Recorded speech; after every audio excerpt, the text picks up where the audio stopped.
Durante 3 anos eu segurei aquela empresa inteira de pé, sozinho, escondido numa salinha sem janela no fim do corredor, enquanto meu chefe levava o crédito por cada coisa que eu fazia. E quando meu trabalho finalmente salvou a companhia de uma falência certa, ele subiu no palco, recebeu os aplausos, apertou a mão do dono na frente de 200 pessoas. E 3 dias depois me demitiu, rindo, na frente de todo mundo. O que ele não sabia é que tudo que eu construí deixava um rastro. Um histórico silencioso, com data e hora, que nunca mente. E 6 meses depois, esse rastro esquecido enterrou a carreira dele para sempre. Mas deixa eu te contar essa história desde o começo, porque ela ainda dá um nó na minha garganta. Meu nome é Daniel, eu tenho 34 anos, e durante muito tempo eu fui o tipo de cara que ninguém via. O cara invisível. Eu sou analista de sistemas, e desde criança eu era aquele moleque que desmontava o rádio da casa só para entender como aquilo funcionava por dentro. Meus pais eram simples, meu pai era cobrador de ônibus, minha mãe costurava para fora. A gente não tinha dinheiro para faculdade particular, então eu estudei à noite, trabalhando de dia num suporte técnico onde eu atendia gente gritando comigo por causa de uma impressora travada. Levei 6 anos para me formar. Mas eu me formei. E quando entrei na Vertex, uma empresa de logística de médio porte, eu achei que tinha chegado no meu lugar. Eu lembro do meu primeiro dia.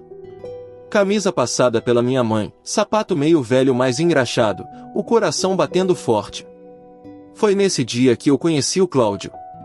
O Cláudio era o gerente de tecnologia, uns 10 anos mais velho que eu, terno caro, relógio brilhando no pulso, aquele sorriso largo de quem aperta sua mão olhando por cima do seu ombro para ver se tem alguém mais importante chegando. Ele me recebeu com um tapinha nas costas e disse: "Garoto, aqui quem trabalha direito cresce." Eu acreditei em cada palavra. E foi o meu primeiro erro. Os primeiros meses foram puro fôlego. A Vertex era uma empresa antiga, daquelas que cresceram rápido mas por dentro era um caos. Tudo funcionava na base do improviso, planilhas soltas, sistemas velhos que caíam toda semana, gente anotando entrega de caminhão em papel. Eu olhava aquilo e enxergava, na minha cabeça, exatamente o que precisava ser feito. Comecei devagar, consertando uma coisa aqui, automatizando outra ali, sempre depois do meu horário, sem ninguém pedir. E aos poucos as coisas começaram a parar de quebrar. O que ninguém percebeu, e isso é importante, é que cada linha do que eu fazia ficava registrada. Cada alteração, cada correção, tinha o meu nome, a data e a hora, gravados no histórico do sistema, automaticamente. Eu não fazia aquilo por estratégia. Eu fazia porque era o jeito certo de trabalhar. Mas guarda essa informação, porque ela vai ser o coração dessa história. O Cláudio reparou que os problemas estavam sumindo. Só que em vez de perguntar quem estava resolvendo, ele fez uma coisa mais esperta. Ele começou a me chamar para a salinha dele, fechava a porta, e perguntava com aquele sorriso: "E aí, no que você está trabalhando agora?" Eu, todo feliz de ter a atenção do chefe, contava tudo. Mostrava na tela, explicava em detalhe. Ele anotava. E na reunião de diretoria da semana seguinte, eu descobri, por acaso, que ele apresentava as minhas ideias como se fossem dele. Palavra por palavra. A primeira vez que isso aconteceu, eu achei que tinha entendido errado. A segunda vez, eu senti um aperto no peito. Na terceira, eu já sabia exatamente o que estava acontecendo. Mas eu fiquei calado. Sabe por quê? Porque eu tinha medo. Eu vinha de baixo, eu não tinha um sobrenome importante, não tinha um padrinho na empresa. O Cláudio tinha. E toda vez que eu pensava em abrir a boca, uma voz na minha cabeça dizia: "E se ninguém acreditar em você? E se você for o demitido?" Então eu engoli. E continuei trabalhando. Foi mais ou menos nessa época que eu comecei a namorar a Letícia. Ela trabalhava no financeiro, 2 andares abaixo, e era a única pessoa que parecia me enxergar de verdade. A gente se conheceu na fila do café, ela reclamando que o sistema de notas tinha caído de novo, e eu, sem pensar, disse: "Deixa que hoje à noite eu arrumo isso." No dia seguinte estava funcionando. Ela me olhou diferente, e foi assim que começou. A Letícia foi a primeira pessoa para quem eu contei sobre o Cláudio. Ela ficou furiosa, muito mais do que eu. Ela dizia: Daniel, isso não pode continuar, ele tá roubando a sua carreira. E eu sempre respondia a mesma coisa: o meu dia vai chegar. Eu não sabia o quanto eu estava certo. O dia chegou de um jeito que ninguém esperava. No fim daquele ano, a Vertex fechou o maior contrato da história dela, com uma rede gigante de supermercados. Era o tipo de negócio que mudava o patamar da empresa. Só que tinha uma condição que ninguém da diretoria entendeu de verdade na hora de assinar: o sistema da Vertex tinha que conversar, em tempo real, com o sistema do cliente, rastreando cada caixa, cada entrega, cada minuto. Se atrasasse, se desse erro, multa pesada. E se desse muito erro, o contrato caía e a empresa, que tinha se endividado para dar conta da operação, ia junto pro buraco. A diretoria assinou achando que era fácil. Não era. Quando o projeto caiu na mesa da tecnologia, o Cláudio entrou em pânico. Aquilo estava muito além do que ele sabia fazer, e ele sabia disso. Foi a única vez que eu vi o sorriso dele sumir. Ele me chamou na salinha, fechou a porta, e dessa vez não tinha tapinha nas costas. Ele disse, com a voz baixa: Daniel, eu preciso de você nessa. Se a gente não entregar, é o fim. E eu, que sou bobo, senti aquela coisa de novo. A esperança. Pensei: agora vai. Agora ele vai ver o meu valor. Eu mergulhei naquele projeto como nunca tinha mergulhado em nada na vida. Foram 3 meses dormindo 4 horas por noite. Eu virava madrugada na salinha sem janela, comendo marmita fria, desenhando a solução do zero. A Letícia me trazia café, ficava do meu lado em silêncio só para eu não me sentir sozinho. Teve noite que eu chorei de cansaço. Mas eu fiz. Eu construí um sistema que conversava com o do cliente sem falhar, que se corrigia sozinho quando dava ruído, que era, modéstia à parte, uma obra de engenharia. E cada peça daquilo, cada linha, ficou gravada no histórico com o meu nome, a data e a hora. 3 anos de trabalho silencioso, e agora a prova viva de quem tinha salvado a empresa, tudo registrado, esperando. No dia da virada, quando o sistema entrou no ar e funcionou perfeito, a sala de operações inteira aplaudiu. O contrato estava salvo. A empresa estava salva. E eu, exausto, com olheiras até o queixo, sorri pela primeira vez em meses. Achei que aquele era o meu momento. A Vertex marcou um evento grande para comemorar. Alugaram um salão, chamaram os 200 funcionários, o dono da empresa veio de outro estado. E no meio da festa, subiram ao palco para anunciar quem tinha sido responsável pelo milagre que salvou a companhia.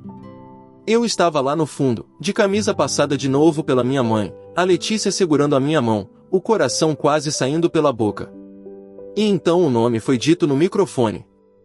Cláudio. O Cláudio subiu no palco. Recebeu os aplausos. Apertou a mão do dono. Pegou o microfone e fez um discurso lindo sobre noites sem dormir, sobre dedicação, sobre como ele tinha desenhado aquela solução com as próprias mãos. Eu fiquei ali, parado, sentindo o chão sumir embaixo de mim. 200 pessoas batendo palma para ele, pelo meu trabalho. A Letícia apertou a minha mão com tanta força que doeu. Eu não disse nada. O que eu ia dizer? Quem ia acreditar no analista invisível do fim do corredor contra o gerente que estava ali, brilhando no palco? Eu fui para casa naquela noite sentindo uma coisa morrer dentro de mim. Mas o pior ainda não tinha acontecido. 3 dias depois, o Cláudio, agora promovido a diretor de tecnologia por causa do meu projeto, me chamou na sala dele. Dessa vez a porta ficou aberta. De propósito. Ele se recostou na cadeira nova, de couro, e disse, autossuficiente para metade do andar ouvir: Daniel, a empresa tá numa fase nova agora, mais profissional. E sinceramente, o seu perfil não acompanha mais. A gente vai ter que te desligar. E aí ele sorriu. Aquele sorriso. E completou, rindo, para um colega que passava: relaxa, esse tipo de gente sempre arruma outro suportezinho técnico por aí. As pessoas em volta riram. Eu juntei as minhas coisas numa caixa de papelão, com a mão tremendo, enquanto sentia os olhares. O cara que tinha salvado a empresa saindo pela porta como um lixo, no meio das risadas do homem que roubou tudo dele. Eu lembro de descer no elevador sozinho, olhando aquela caixa, e pensando que a minha vida tinha acabado. Mas é engraçado como a vida funciona. Porque foi exatamente ali, no fundo do poço, que a virada começou. Eu cheguei em casa arrasado, e a Letícia, em vez de me consolar com pena, sentou na minha frente, segurou o meu rosto e disse uma frase que mudou tudo: Daniel, eles ficaram com o crédito. Mas eles não ficaram com você. E você é insubstituível, eles só ainda não descobriram. Aquilo acendeu uma luz. Nas semanas seguintes, eu fiz uma coisa que eu deveria ter feito anos antes: eu parei de me esconder. Montei um currículo de verdade, com tudo o que eu sabia fazer, e comecei a procurar. E foi rápido. Uma empresa de tecnologia de verdade, do ramo de logística, me chamou para uma entrevista. Na conversa, quando eu expliquei como eu tinha feito um sistema rastrear entregas em tempo real sem falhar, o cara do outro lado da mesa parou de anotar, me olhou e disse: a gente passou 2 anos tentando fazer isso e não conseguiu. Quando você pode começar? Eles me pagaram quase o dobro. E o nome dessa empresa, presta atenção nisso, era a maior concorrente direta da Vertex. Eu entrei lá em silêncio, de cabeça baixa, e fiz o que eu sempre soube fazer: trabalhar. Enquanto isso, do outro lado da cidade, a bomba que o Cláudio não viu começava a contar o tempo. Lembra do sistema que eu construí, aquele que salvou a Vertex? Pois é, sistema vivo precisa de manutenção. Precisa de alguém que entenda as entranhas dele para ajustar quando o cliente muda uma regra, quando aparece um erro novo, quando o volume cresce. E a única pessoa no planeta que entendia aquelas entranhas tinha saído carregando uma caixa de papelão, no meio das risadas. O Cláudio era um vendedor de fumaça. Ele sabia subir em palco. Ele não sabia consertar uma linha sequer do que tinha jurado ter criado. No começo foram errinhos pequenos. Uma entrega marcada errado, um relatório que não batia. O Cláudio mandava a equipe dar um jeito, mas a equipe olhava aquele sistema e não entendia nada, porque tinha sido feito por uma cabeça só, do zero. Os errinhos viraram erros. Os erros viraram falhas graves. E aí, num dia preto para Vertex, o sistema travou no meio de uma operação de pico, e a rede de supermercados, o cliente gigante, ficou 6 horas sem rastrear as próprias entregas. A multa do contrato caiu pesada. E o cliente, desconfiado, mandou uma equipe técnica auditar o que tinha acontecido por dentro da Vertex. E é aqui, meu amigo, que o histórico esquecido entra na história. Porque quando os auditores abriram o sistema para entender quem tinha construído aquilo, para chamar o responsável e cobrar uma explicação, eles encontraram o quê? O registro. Cada linha, cada correção, cada peça daquela engenharia, marcada, do começo ao fim, com data, com hora e com um nome. E o nome não era Cláudio. O nome era Daniel. 3 anos de trabalho silencioso tinham assinado a verdade sem que eu precisasse dizer uma palavra. Os auditores levaram aquilo direto para a diretoria da Vertex. E o dono da empresa, o mesmo que tinha apertado a mão do Cláudio no palco, o mesmo que tinha aplaudido, descobriu que o homem que ele promoveu a diretor, o homem em quem ele confiou o futuro da companhia, era uma fraude.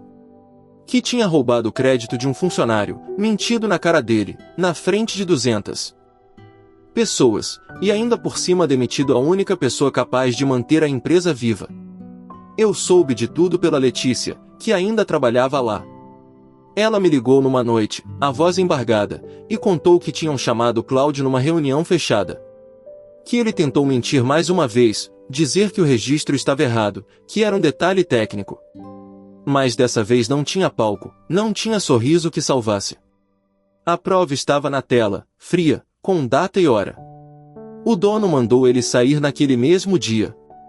E numa empresa pequena de uma cidade onde todo mundo se conhece no mesmo ramo, a notícia de que o Cláudio era um fraude que roubava o trabalho dos outros se espalhou rápido. Nenhum concorrente sério quis contratar um diretor com essa fama. A carreira que ele construiu em cima do meu suor desabou em questão de semanas. Mas a parte que eu mais gosto de contar não é a queda dele. É o que veio depois. Algumas semanas mais tarde, a Vertex, desesperada, sem ninguém para salvar o contrato que ainda estava por um fio, mandou uma proposta. Para mim.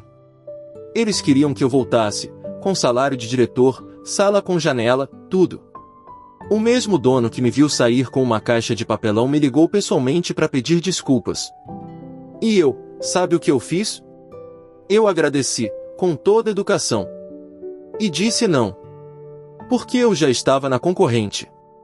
E a concorrente, com o que eu ajudei a construir lá dentro, acabou ganhando, no ano seguinte, o contrato com aquela mesma rede de supermercados que a Vertex não conseguiu segurar. Eu não precisei me vingar de ninguém. Eu só precisei parar de me esconder e deixar a verdade fazer o trabalho dela. Hoje, alguns anos depois, eu lidero a minha própria equipe. Caras como eu, que vieram de baixo, que ninguém via. E a primeira coisa que eu ensino para cada um deles é isso: faça o trabalho certo, do jeito certo, mesmo quando ninguém estiver olhando. Porque o trabalho honesto sempre deixa um rastro. E um dia, esse rastro fala mais alto do que qualquer mentira gritada num palco. Eu me casei com a Letícia na primavera passada. E adivinha quem foi a pessoa que segurou a minha mão durante toda essa história, do começo ao fim? Se essa história tocou você de alguma forma, se você já foi a pessoa invisível que ninguém valorizava, deixa o seu like, se inscreve no canal, e me conta nos comentários, você teria voltado para a empresa, ou também teria dito não? Eu leio cada um. E lembra sempre, o seu valor não some só porque alguém fingiu que ele não existe.